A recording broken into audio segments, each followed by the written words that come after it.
Hi everyone, welcome to Sridhar Jalapati's aptitude classes.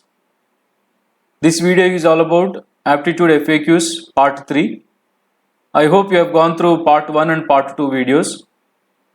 In this video of FAQs part 3, I will be explaining 6 popular frequently asked questions from different areas in aptitude. Let us start our discussion with the first question. Now those who want to try the question, you can pause the video. A watch which gains 5 seconds in 3 minutes was set right at 7 am. In the afternoon of the same day, when this watch indicated 4 o'clock, what is the true time? This question is from clock's concept. Here, we are given with the nature of the clock. The nature of the clock is, for every 3 minutes, it gains 5 seconds. Such clock is set right at 7 am on a particular day. In the afternoon, when this clock indicated 4, nothing but 4:15 pm, what is the true time? What is the actual time? Now, as this clock gains 5 seconds for every 3 minutes, nothing but in 180 minutes of true clock,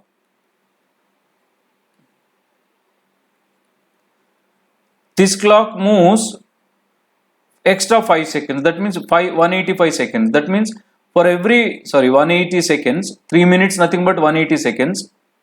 For every 180 seconds of true clock, this clock moves 185 seconds because it gains 5 seconds, so it moves 5 seconds extra. Or in other words, I can say this clock moves 185 seconds for every 180 seconds of true clock. Now, from 7 am to 4:15, from 7 am to 4:15 pm, what is the time? 7 am to 4, 9 hours 15 minutes, nothing but 555 minutes. Nothing but 555 into 60 seconds. 60 seconds. So, for every 185 seconds of this clock, the true clock moves 180 seconds. Then for 555 into 60 seconds of this clock, what is the time moved by the true clock? So if I simplify, for 185, 180, for these many seconds how much? So if you follow that unitary method, this is 180 by 185 into 555 into 60. So if I simplify, 185, 3 is 555. So we got this as 180 into 3 into 60 seconds. And if I have to convert this into hours, I have to divide by 60 will give you minutes. Again further divide by 60 will give you hours, because to convert seconds into hours you have to divide with 60 into 60. So 60 get cancelled, 61 63s, 3 into 3 9 hours. That means for every 555 into 60 seconds movement of this faulty clock, true clock moves 9 hours. So therefore the time is 7 am plus 9 hours, that is 4 pm. Therefore the true time is 4 pm, which is option B. I repeat, according to the question, for every 3 minutes of true clock, this clock gains 5 seconds. That means this moves 5 seconds extra. 3 minutes is nothing but 180. When the true clocks move 180 seconds, this clock moves 185 seconds. From 7 am to 4, that is 4:15. From 7 am to 4:15, the time gap is 9 hours 15 minutes, which is nothing but 555 minutes if I convert into seconds into 60. So by the time this false clock move 555 into 60 seconds, what is the true clock movement? On simplification I got 9 hours. So that means true clock moves 9 hours in this gap. So 7 am to 9 hours is 16, that is nothing but 4 pm. Hope you followed. Let's move to the next one. Here is the next aptitude FAQ. In a class, two students whose ages are 16 and 18 are replaced by two new students whose ages are 19 and 21. Because of this, if the average age of the class is increased by 3 months, how many students are there in the class? Those who want to try the question, you can pause the video. Now here is the solution. First I will tell you without using pen and paper method, logical method. The students whom we taken out from the group is 16 and 18, that is 16 plus 18, 34 years we have taken out from the group. In place of these two, we took 19 and 21, which is 40 years into the group. So we have taken out 34 from the group, but we replaced 40 with that. That means we got 6 years extra in the group. 6 years is nothing but 6 into 12 months, 72 months we got extra. Normally whenever we get extra, average increases. So because of this 72 months, average of each person increased by 3 months. That means these extra 72 months are distributed at the rate of 3 months per student. So 72 months at the rate of 3 months per student can be distributed to 24 students. So there were 24 students in the class, option 2. I repeat the logical method. The students whom we took out from the group is 16 and 18, 34. And the students with whom we replaced is 19 and 21, 40. So we took out 34 from the group, but we got 40 into the group. So still we got 6 years extra into the group. 6 years if I convert into months, 72 months. So whenever we get extra in the group, average increases. So in the question also it is given that average increased by 3 months. So these 72 months are distributed at the rate of 3 months per student. So 72 by 3, 24 students are there in the class. This is logical method. Now those who fail to understand logical method, here is formula method. Let the number of students in the class be n. Let the average be x. We do not know sum of their ages. Let that also be the variable. Therefore on cross multiplication, sum of the ages is xn. From this xn sum of the ages, we have taken out two students who are of 16 and 18. We took 19 and 21 two students. So this is the resultant sum of the ages by, there is no change in the number of students. There were n, there are now n number of students, but there is a change in the average. Average increased by 3 months. So do not write x plus 3 because x is in years. Then you cannot add months to years. So 3 months can be written as 3 by 12, 1/4 of the year. 3 months is nothing but 1 by 4 of the year. So if I cross multiply, xn minus 34 plus 40 is equal to cross multiplication xn plus n by 4. Both sides xn get cancelled. 6 is equal to n by 4. That implies n is equal to 24. Therefore the number of students in the class is 24. This is formula method. Let's move to the third FAQ from this video.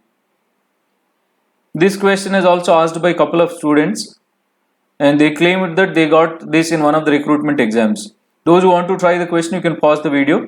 This is question number 3. Here is the solution.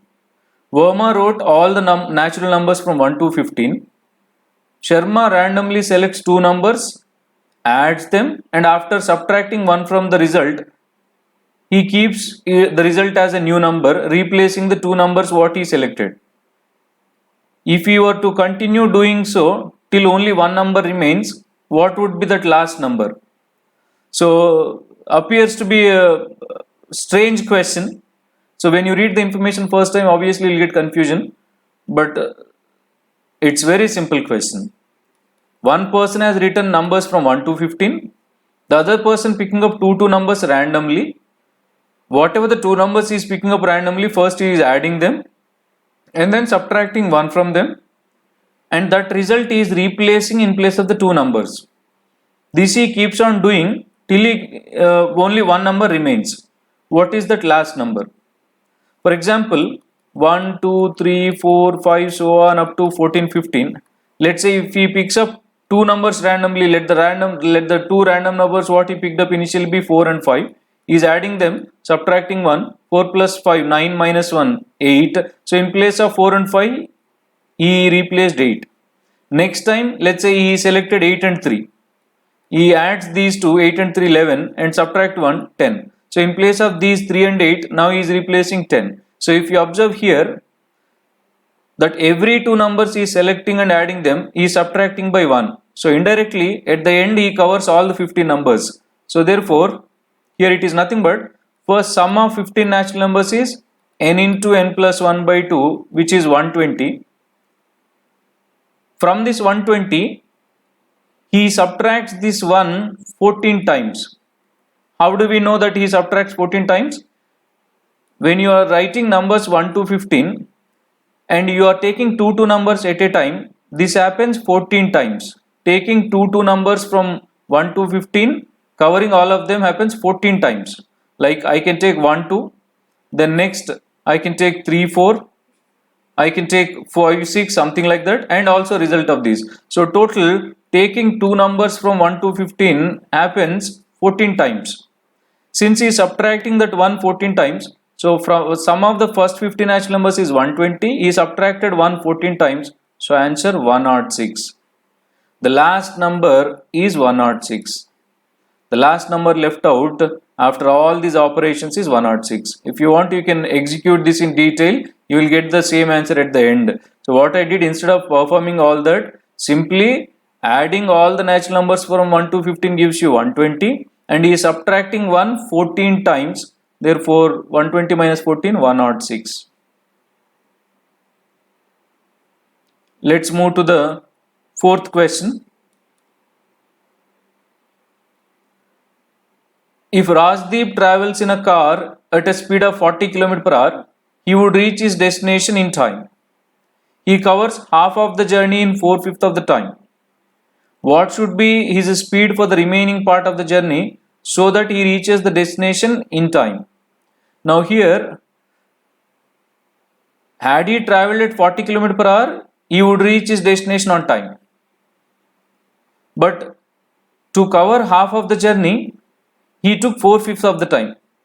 This clearly indicates this first half of the journey he did not travel according to his plan, because had he travelled according to his plan, for half of the journey he will take only half of the time. Since he took 4/5 of the time, that means initially he did not maintain this speed. But anyway, since one half of the journey is already over, now remaining distance is nothing but another half. For this half distance, we are asked to find what speed he should maintain to reach in time. First of all, as he already covered 4/5 of the time, let the time he normally total takes be t. So since he already covered 4/5 of the time, so remaining distance is equal to half. Remaining time is equal to 1/5, because he already used 4/5 of the time, so still he is left with only 1/5. Now, had he travelled this half of the distance at his actual speed, that is 40 km per hour, had he travelled at 40 km per hour, for that half of the distance, he normally require half of the time if he travels according to his plan. But now he is left with only 1/5 of the time. What should be the speed? Can you identify what I used here? I used that relation S1 by S2 is equal to T2 by T1. Why I used here? Since distance is constant, for half journey, had he travelled at 40 km per hour, he would have covered that in half time, which is T by 2. But he is left with only 1/5 of the time. What should be the speed? Now if I simplify this further, S2 is equal to 40 into T by 2 into 5 by T. T get cancelled. You will be getting it as 100 km per hour. 100 km per hour. So he should maintain a speed of 100 km per hour. So here the relation what we used is very simple. Anybody can apply. But the problem is here when to apply. What exactly I am trying to say? We all know how to apply this S1 by S2 is equal to T2 by T1, but we should know when to apply this. That is very important. If you know when to apply, then obviously you will get the answer. Here, as half of the journey is already over, so we don't have to bother about first half of the journey. Now this discussion is all about second half of the journey. For second half of the journey, had he travelled at according to his plan 40 km per hour, he would have covered in half of the time. But he is left with only 1/5 of the time. What is the speed? So we got it as 100 km per hour. Let's move to the next question. The average weight of certain number of boys in a group is 30 kg. If 5 boys with an average weight of 12 kg join the group, the average weight would be same as if 5 boys with an average weight of 36 kg leave the group. Find the number of boys in the group. So again, this appears to be difficult when you read the question for the first time, but you don't have to do any magic, just put the information on the paper, you'll get it. Now initially we do not know the number of students, so let the number of students be n. Let the number of students be n. Then average is given as 30, so average is equal to sum of the weights of all the students by number of students, which we assumed as n. So in cross multiplication, sum of the weights of all the students is 30n. From this 30n, 5 boys each of 12 kg join. That means 5 into 12, 60 joined, in the sense added, and number of students were n. Now 5 added n plus 5. Now this is the average. Given this is same when the 5 boys with an average weight of 36 kg leave the group. That means from this 30n, 5 each of 36, 5 is 36, 180 left the group. That means minus, as 5 boys left, the number of students become n minus 5. So given in both the cases, average remains same. Now in simplifying, now I can take 30 common from this numerator, and this numerator I can cancel. Then this becomes n plus 2 by, I have taken 30 common, by n plus 5 is equal to, when I take 30 common, n minus 6 by n minus 5.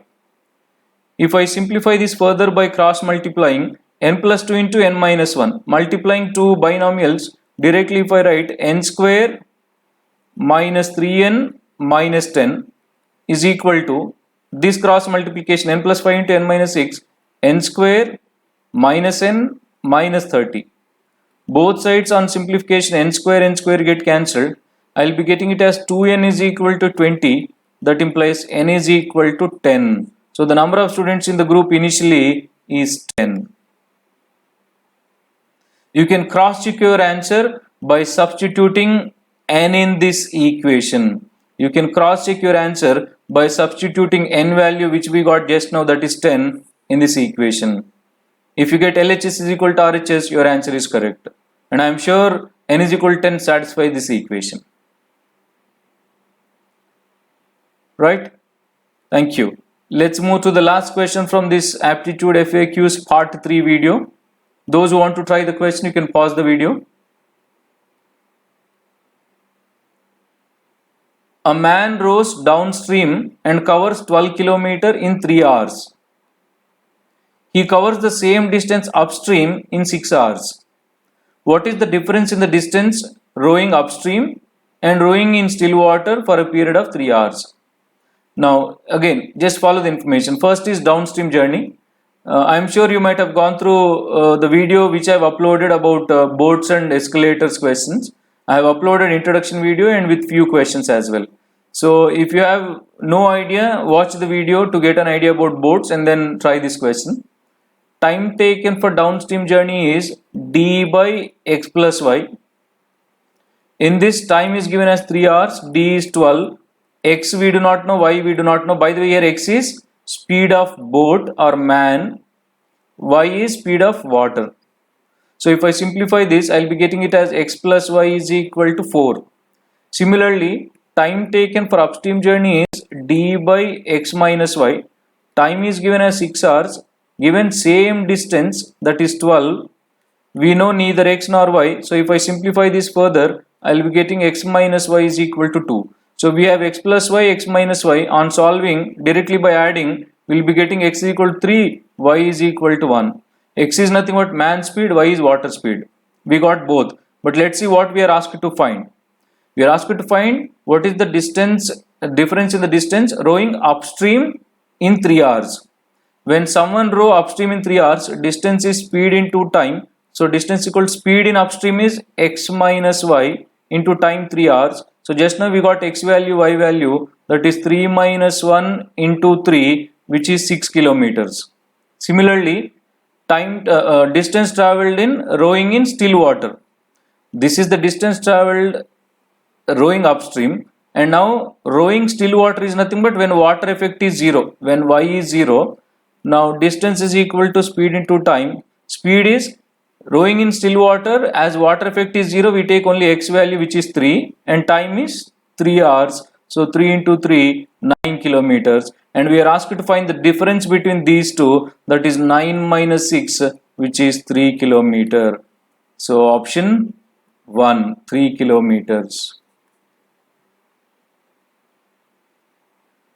So these are some of the FAQs asked by students, and I'll make one more video, part 4, with few more questions. The advantage of watching these aptitude FAQs video is you will be able to recollect the concept from all the topics. You can treat these as like mock exams or like mock revision. So if you like the video, share it with as many as you can. Do subscribe to my channel, and for any questions, queries, you can comment in the post. You can post in the comment section.